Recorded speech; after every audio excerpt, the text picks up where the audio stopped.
kita bersyukur bahwa ada Tuhan kita, ada Yesus Kristus yang akan terus menyertai kita.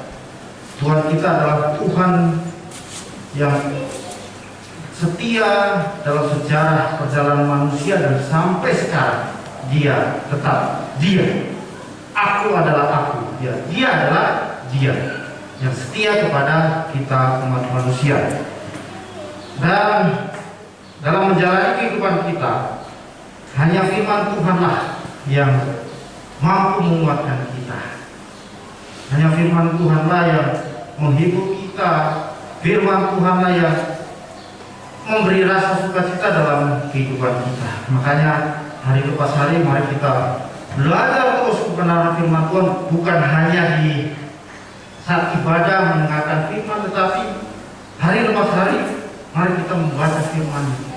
Karena saat kita membaca firman Tuhan dalam Alkitab yang kita terima, kita tidak akan pernah kaget dengan dunia, dengan segala rupa yang terjadi.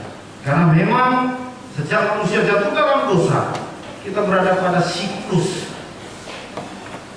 yang terjadi, di mana ada wabah, ada perang, ada bencana, dan itu akan terjadi. Tapi saat kita membaca firman Tuhan, kita tidak akan kaget, karena di balik semua itu ada maksud Tuhan. Dan umat Tuhan juga, kita umat Tuhan juga ada di dalamnya. Nah, jadi mari kita di tengah-tengah kondisi yang sekarang terjadi, kita lebih dekat dengan Tuhan dengan membaca Alkitab, membaca firman Tuhan. Karena dari situ kita menikmati penghiburan yang sejati, kita menikmati sukacita, kita menikmati bahwa Tuhan itu tidak pernah berhenti menyertai umat Tuhan. Amin.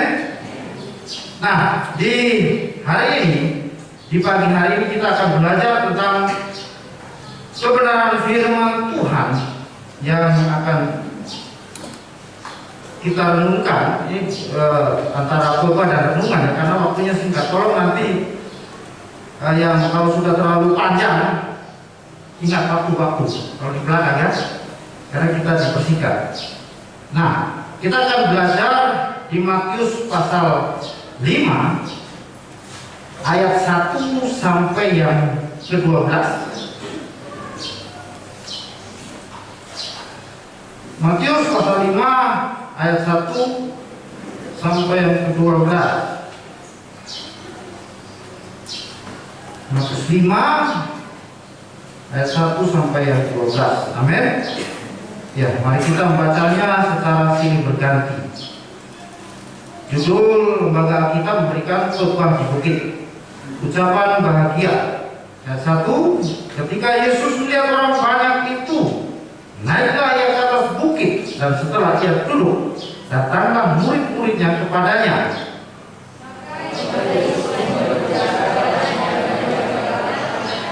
Berbahagialah orang yang miskin di hadapan Allah Tuhan, karena mereka yang punya kerajaan surga.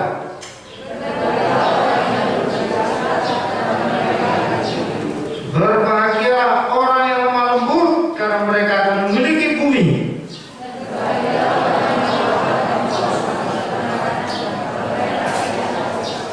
Berbahagialah orang yang murah hatinya, karena mereka akan beroleh kemurahan.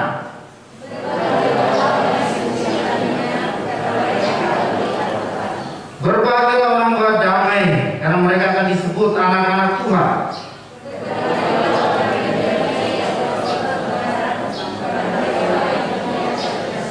Berbahagialah kamu jika karena aku kamu dicela dan dianiaya, dan kepadamu difitnahkan segala yang jahat.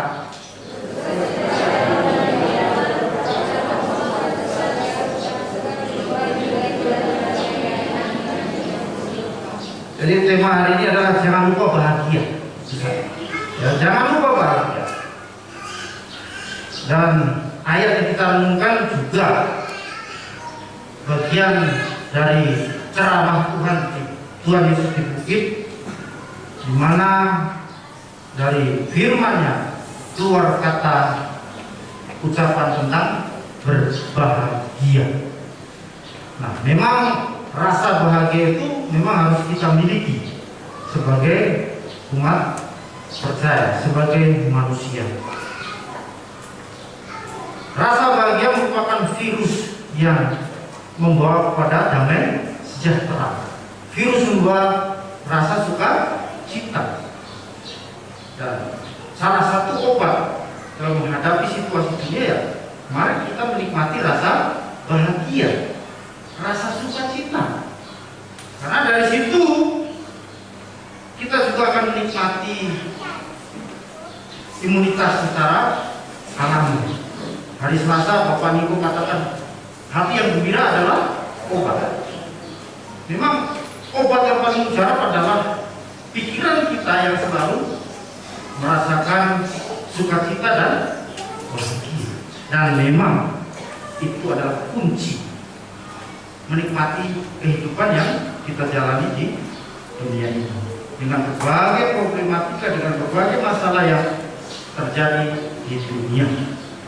Nah, Bapak Ibu sudah kasih Tuhan, tetapi rasa bahagia ini bukan tergantung pada konteks, bukan tergantung pada karena saya mendapatkan jabatan atau karena saya mendapatkan mobil, saya mendapatkan sesuatu yang dunia berikan. Tidak.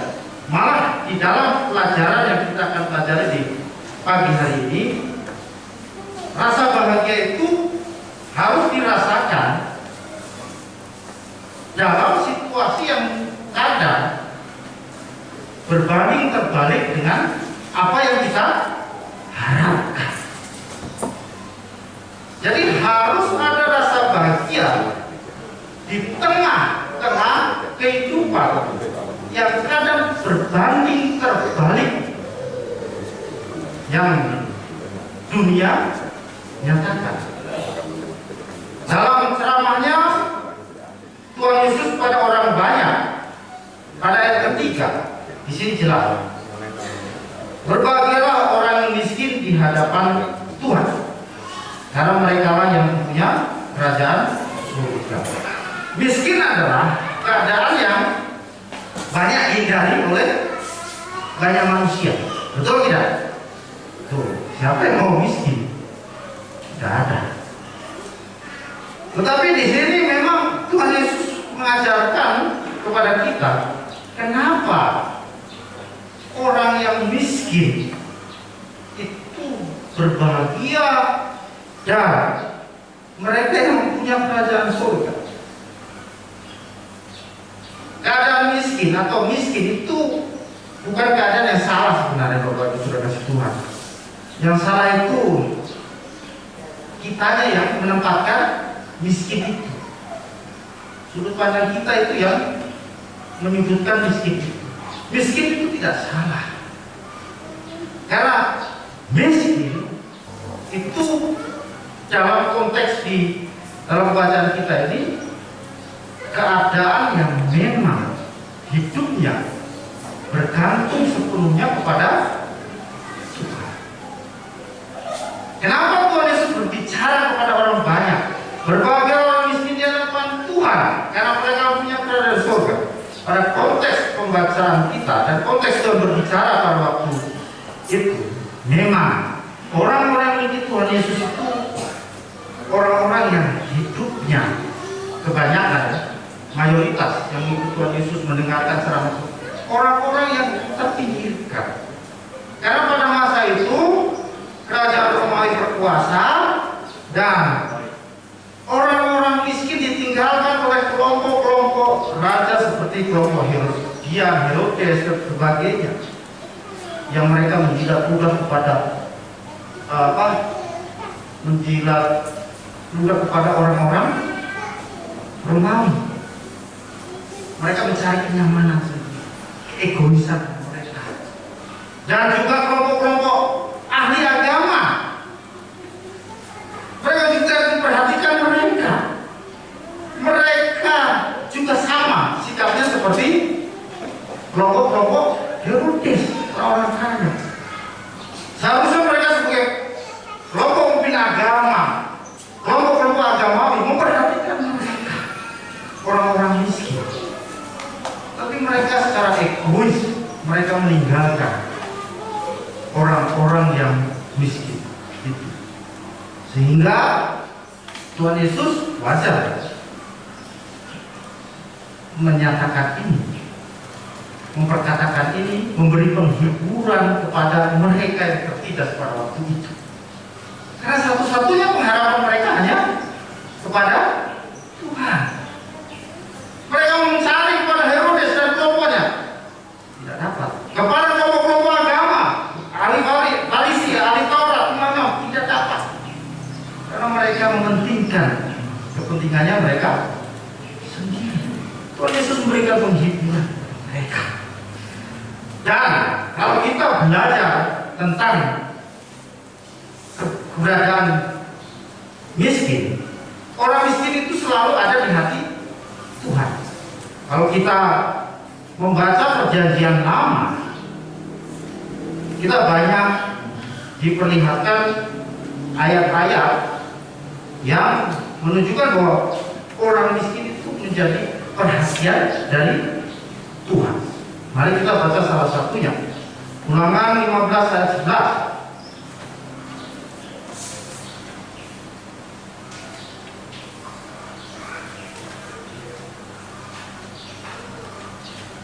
Ulangan 15 ayat 11. Bunyinya, sebab orang-orang miskin tidak hentinya akan ada di dalam negeri itu. Itulah sebabnya aku memberi perintah kepadamu demikian. Haruslah engkau membuka tangan lebar-lebar bagi saudaramu yang tertindas dan miskin di negerimu. Ya. Jadi orang miskin itu ada di hati Tuhan. Tuhan selalu memperhatikan. Karena mereka memang orang-orang yang hidupnya mengandalkan Tuhan, berserah penuh kepada Tuhan. Sebab orang-orang miskin tidak ada hentinya. Berarti tidak ada hentinya itu berarti pasti ada. Tetapi konteksnya adalah kenapa mereka miskin? Karena adanya ketidakadilan. Ya, karena adanya ketidakadilan. Ini miskin karena adanya ketidakadilan. Memang selama hidup di dunia ini kita tidak akan mendapatkan sesuatu yang adil. Walaupun presiden atau pemimpin yang luar biasa sekalipun, dan pasti akan ada orang-orang yang terpinggirkan. Dan kalau kita baca sekali lagi di 1 Samuel 2 ayat 7 dan 8, kita akan lihat bagaimana orang miskin itu ada di hati Tuhan. 1 Samuel 2 ayat 7 dan 8. Tuhan membuat miskin dan membuat kaya. Ia merendahkan dan meninggikan juga.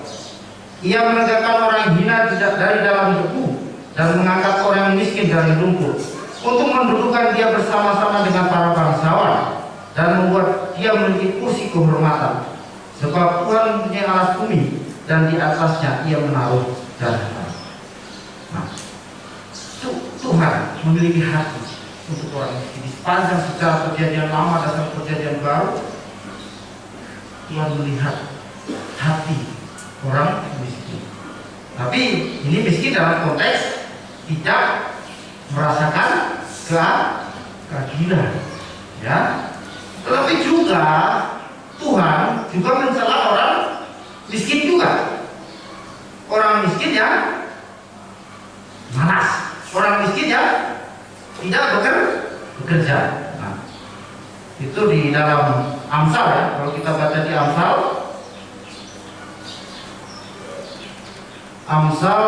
pasal yang saya carikan, ya. Dan di Amsal itu banyak juga tentang atau Bapak Ibu sudah sekalian ada yang mendapatkannya. Nah, nih Amsal 10 ayat 4. Tangan yang lambat membuat miskin, tetapi tangan orang rajin menjadikan kaya. Kalau miskin yang konteks ini Tuhan celah, karena mereka tidak bekerja. Tapi apa yang dikatakan Yesus di ayat ketiga, berbahagia orang miskin di hadapan Tuhan, karena mereka yang punya kerajaan surga. Itu adalah orang-orang yang miskin karena adanya ketidakadilan dari sebuah sistem. Mereka bekerja keras juga, tetapi memang hidupnya karena ada ketidakadilan sehingga hidupnya selalu miskin. Bukan miskin karena malas. Jadi dua hal ini jangan salah sangka. Jangan nanti orang miskin kita harus miskin, tidak. Tapi memang ada dua keadaan. Miskin yang karena ketidakadilan sistem dunia sehingga mereka hidupnya bergantung sepenuhnya kepada Tuhan, dan disitulah Tuhan Yesus berkata berbahagia mereka karena mereka mengandalkan Tuhan sepenuhnya untuk memelihara hidup mereka. Berbeda dengan miskin karena kemalasan, karena kekurang rajinan seseorang. Berbeda. Dan yang kedua, berbahagia orang berduka cita karena mereka akan dihibur. Nah, ini situasi kondisi yang juga harusnya saat mengalami peristiwa mungkin kematian, tidak mungkin orang tidak akan sedih. Siapa yang tidak sedih kalau ditinggalkan seseorang, orang tua, anak? Tetapi Tuhan mengajarkan kepada kita, mari kita tidak berlarut-larut dalam duka cita. Karena duka cita terlalu berlebihan akan membuat kita juga stres dan banyak pikiran, dan akhirnya menjauh dari Tuhan, dan akhirnya sakit juga. Bisa tahu? Pasti bisa terjadi. Tuhan Yesus memberikan gambar, memberikan pengajaran. Orang yang berduka cita, Tuhan akan hibur. Karena penghiburan sejati di dunia ini hanya kepada Tuhan. Penghiburan yang sejati dalam kehidupan kita hanya kepada Tuhan Yesus. Tidak ada yang bisa menghibur. Manusia menghibur kita lalu begitu saja. Tetapi Tuhan menghibur selama-lamanya, sepanjang hidup kita. Ada penghiburan sejati di dalam Tuhan. Ada kedamaian di dalam penghiburan dalam Tuhan Yesus. Terus yang selanjutnya, nah kalau ini beda, memang ini yang harus kita miliki. Berbahagialah orang yang lemah lembut, karena mereka akan memiliki bumi. Sikap lemah lembut, mereka yang akan memiliki bumi. Dalam pengertian bukan menjadi penguasa, ya bukan, tetapi mereka akan menikmati hidup yang penuh sukacita, hidup yang penuh pengharapan di dalam Tuhan. Orang lemah lembut itu orang yang bisa mengontrol baik pikirannya, perkataannya, maupun tingkah lakunya. Orang yang lemah lembut pasti akan banyak orang yang suka. Orang yang lemah lembut pasti akan memiliki banyak teman, banyak sahabat, banyak mitra. Tapi memang lemah lembut yang benar-benar didasari percaya dan takut akan Tuhan. Bukan lemah lembut yang teori saja, tapi lemah lembut yang didasarkan kepada pengajaran Tuhan. Dan bagaimana kita melihat Yesus sendiri dengan kelemah lembutannya mendekati orang-orang dengan berbagai kalangan, menghadapi orang yang miskin, menghadapi orang yang kaya, menghadapi orang yang orang-orang yang mengungsi dia juga menghadapinya dengan lemah lembut, dengan pengajaran yang lemah lembut, sehingga banyak pengikut Tuhan Yesus pada waktu itu. Banyak orang berbondong-bondong kepada Tuhan Yesus karena sikap hati yang lemah lembut. Orang lemah lembut pasti akan memiliki bumi. Dalam pengertian, pasti banyak orang yang akan mendengarkan dia, menjadi mitranya, menjadi teman, dan menjadi sahabat. Terus yang keenam, berbagai orang lapar dan haus akan kebenaran, karena mereka akan dipuaskan. Nah, ini sikap kita sebagai pengikut Tuhan.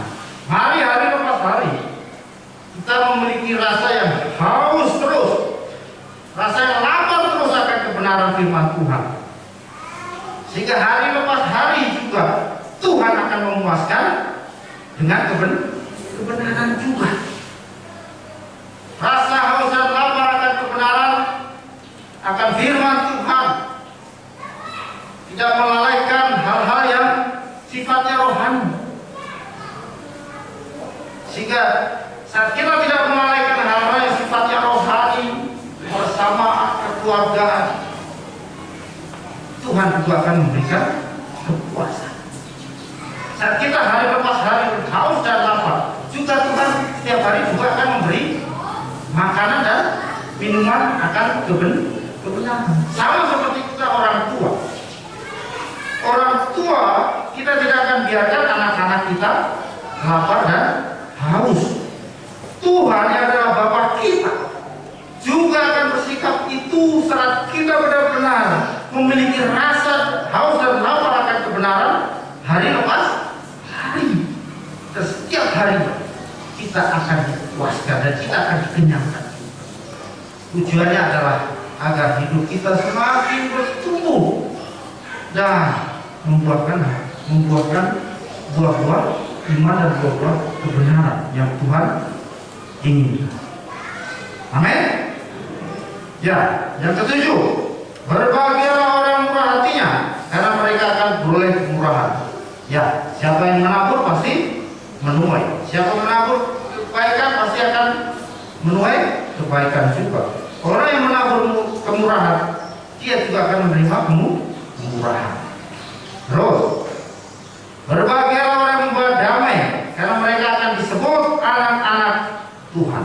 Nah, ini membawa damai sama dengan Tuhan Yesus yang datang sebagai Raja Damai untuk memberikan pendamaian kepada kita akan dosa-dosa manusia.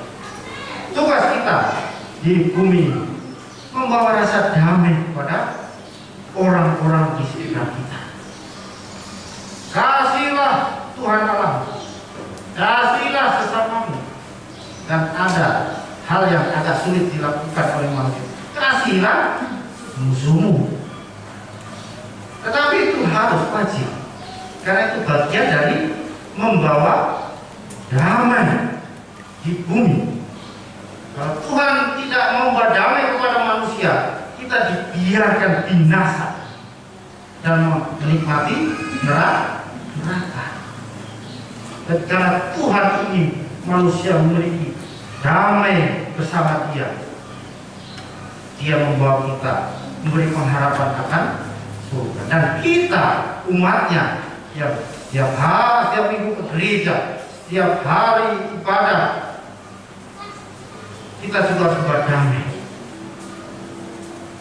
baik kepada sesama kita, baik mungkin kepada orang-orang yang berpikir negatif kepada kita. Karena itu wajib.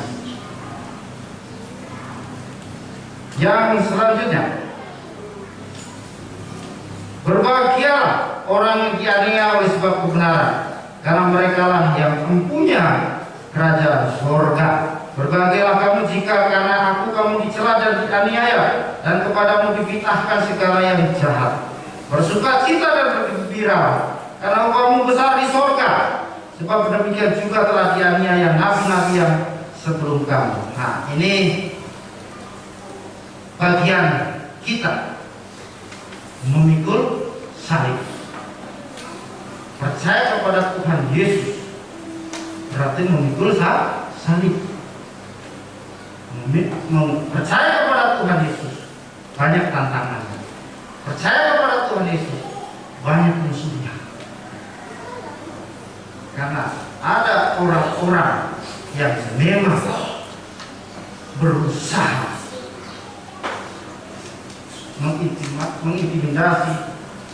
Sepanjang sejarah pengikut Kristus itu selalu ada musuhnya.